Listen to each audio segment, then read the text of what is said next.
Halo teman-teman, apa kabar? Selamat datang kembali di channel Dunia Fauna. Sebagai orang Indonesia, siapa yang tidak kenal dengan hewan yang satu ini?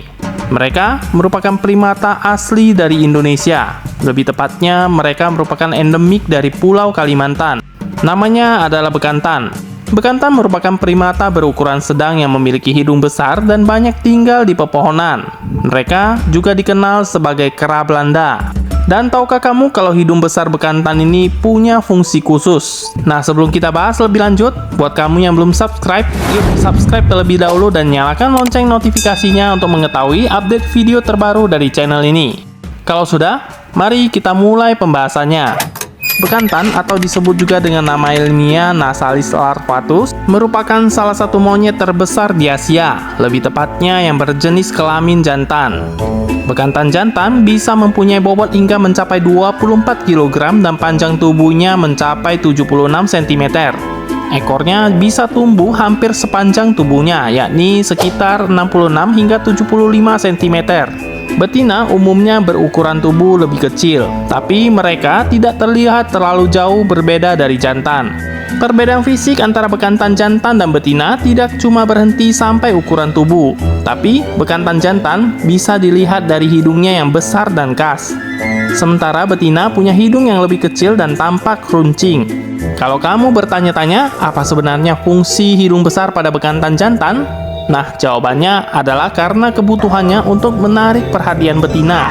Hidung bekantan jantan diyakini menciptakan ruang gema yang dapat memperkuat suara panggilannya ke betina, sekaligus mengintimidasi para pejantan yang menjadi rivalnya. Ciri khas bekantan tidak cuma hanya di hidung, tapi juga perut buncitnya. Di balik perut bekantan, ada sistem pencernaan khusus yang menarik untuk dipelajari. Sebagai jenis monyet pemakan daun, bekantan banyak mengkonsumsi dedaunan yang banyak ditemukan di habitatnya sebagai makanan utama. Nah, mencerna dedaunan ternyata bukan perkara yang mudah. Dan setelah diteliti, perut bekantan terdiri dari beberapa ruang khusus untuk mencerna dedaunan. Ruang-ruang ini mengandung bakteri-bakteri pencerna selulosa yang membantu bekantan mencerna dedaunan dengan baik. Proses pencernaan tersebut butuh waktu yang cukup lama, sehingga perut bekantan sering terlihat penuh oleh makanan yang sedang dicernanya secara perlahan. Selain dedaunan, bekantan juga memenuhi kebutuhan nutrisinya dengan mengkonsumsi tunas, biji-bijian, buah mentah, sampai serangga. Kebanyakan primata merupakan hewan sosial. Bekantan adalah salah satunya. Primata ini umumnya membentuk kelompok yang terdiri dari 2 hingga 30 ekor, di mana di dalamnya terdapat satu bekantan jantan dominan dan beberapa betina beserta anak-anaknya. Di area di mana banyak terdapat makanan atau dekat dengan badan air, beberapa kelompok bekantan akan berkumpul menjadi satu untuk melakukan aktivitas sosial. Karenanya bisa dikatakan kalau keberadaan badan air seperti sungai dan rawa-rawa sangat penting bagi keberadaan bekantan. Sebagai primata arboreal, bekantan banyak menghabiskan waktunya di pepohonan. Ekornya yang panjang membantu bekantan berayun-ayun di dahan pohon dan juga untuk menyeimbangkan dirinya. Biarpun terlihat lebih sering hidup di pohon, bekantan juga punya kemampuan berenang yang tidak bisa disepelekan.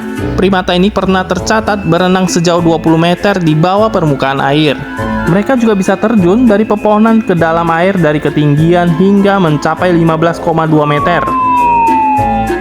Selain motif untuk bersenang-senang, kadang-kadang bekantan juga harus terjun ke dalam air untuk menghindari kejaran dari predator. Spesies primata ini diklasifikasikan sebagai hewan yang rentan punah. Angka populasinya mengalami penurunan selama 40 tahun terakhir. Banyak sekali faktor yang mengancam keberadaan spesies ini, mulai dari kebakaran hutan, pemburuan liar, hingga perdagangan satwa liar.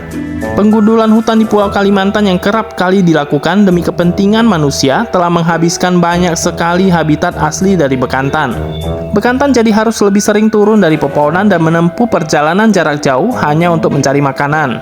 Nah, itulah pembahasan seputar bekantan. Bagaimana pendapatmu tentang primata asli dari Kalimantan ini?